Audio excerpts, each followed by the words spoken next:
Hai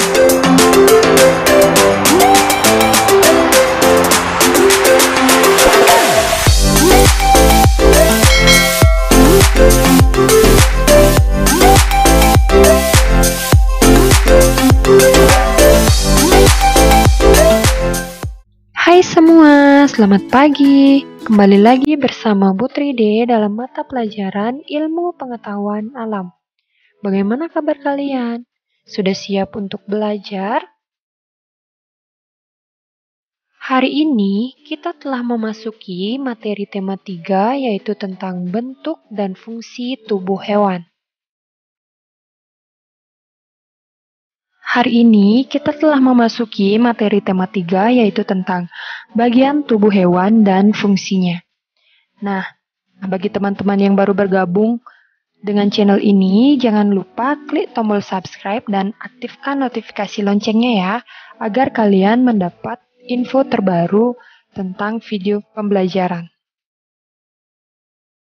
Nah, adapun materi yang akan kita bahas pada kesempatan kali ini yaitu tentang bagian tubuh hewan serta fungsinya. Nah, adapun bagian tubuh hewan itu secara umum terdiri dari bagian kepala, bagian badan, dan bagian alat gerak. Bagian tubuh hewan yang akan kita bahas pada video ini yaitu yang pertama itu ada serangga, contohnya belalang. Kemudian ada Pisces, contohnya ikan. Ada amfibi, contohnya kata atau kodok.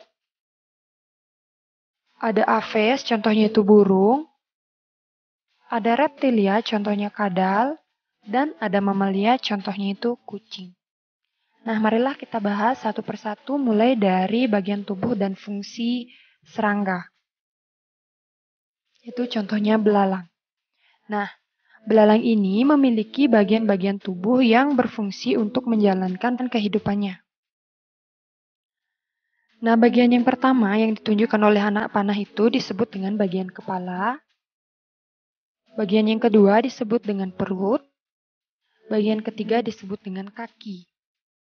Nah, belalang ini memiliki bagian tubuh tambahan yang tidak dimiliki oleh hewan-hewan lain, yaitu ada bagian yang disebut dengan antena. Nah, antena ini berfungsi untuk alat peraba, perasa, penciuman, dan pendengaran pada serangga. Nah, antena juga dapat digunakan untuk berkomunikasi. Selain antena, belalang juga memiliki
ada kaki belakang, dan pada jari kakinya itu terdapat selaput kaki.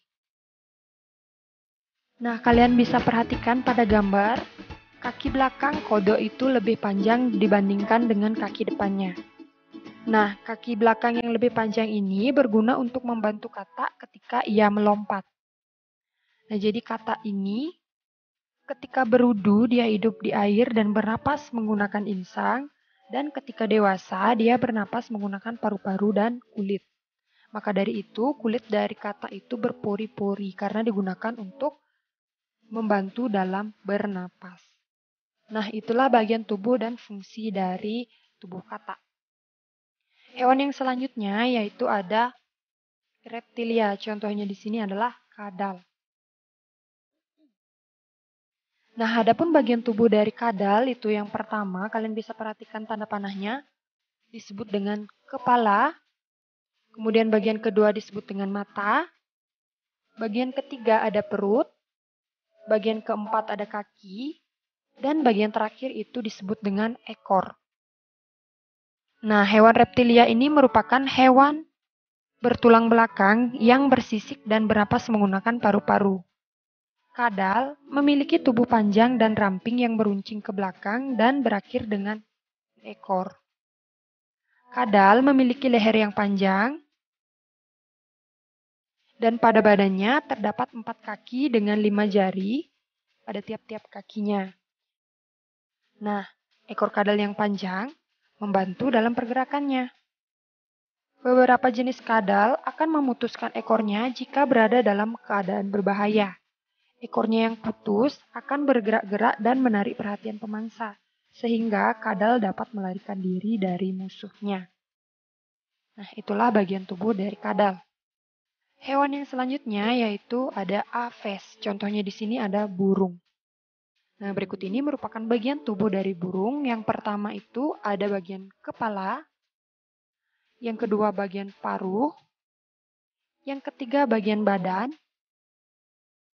Ini merupakan bagian badan dari burung. Kemudian yang keempat itu ada sayap, yang kelima ada bagian kaki, dan yang keenam itu ada bagian ekor. Burung adalah hewan yang mempunyai sayap dan tubuhnya ditutupi oleh bulu. Nah, bulu burung ini berguna untuk menjaga suhu tubuh burung dan membantu burung ketika terbang. Nah, sayap burung selain digunakan terbang, juga berfungsi untuk menjaga keseimbangan burung. Nah, kalian bisa perhatikan bentuk pada